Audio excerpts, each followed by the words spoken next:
As everywhere else, everyone was excited at first. The boys wanted to get away and see the world. And I think the whole town was probably caught up in that excitement, but then reality set in, as you say, bodies started piling up. This is Arthur McDermott in the center in his uniform, standing with his two sisters, Jane and Evangeline, and they're seeing him off at the train station. This is Victor McDermott. This is the photo that breaks my heart because I know he didn't come back, and he just looks so excited to be going, and I'm sure his family was proud of him.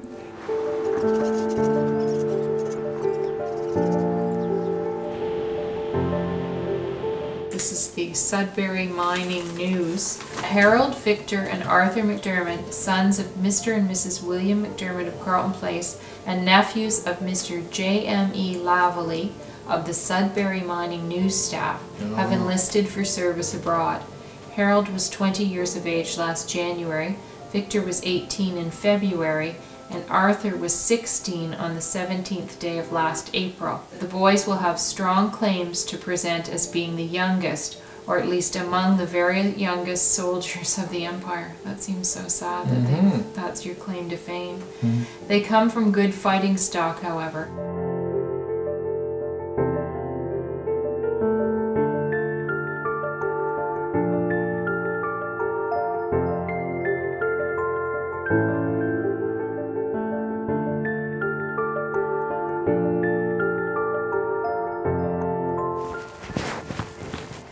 He returned home, but after being gassed at Vimy, so sometimes he's not as recognized as the other two because he actually didn't die there, but he certainly died as a result of his experience there.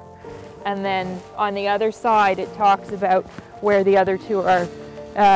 Harold died of wounds received at Vimy Ridge, buried in Etaples, age 22, and Victor Lionel missing at Vimy Ridge, age 20 years. I did read about Harold. He was certainly gassed at Vimy, and then of course nobody knows what happened to Victor because he was never recovered.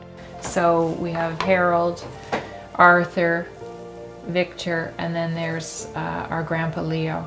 We know that he fought at Passchendaele, and we understand he was wounded. We don't know too much about his wounds. It seemed like they were a very close family, but certainly we saw the closeness between Leo and then his brother Frank, who hadn't gone, he hadn't enlisted because he was in medical school at McGill. Uncle Frank ran a menswear store, and our grandfather Leo ran a sports store, sports equipment, fishing rods and canoes.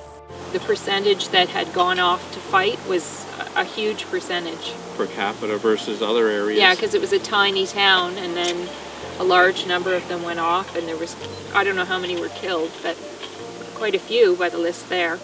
We always have an amazingly big crowd at the cenotaph on November 11th. And just my job here, I used to always go to the service, listen as they read out every name.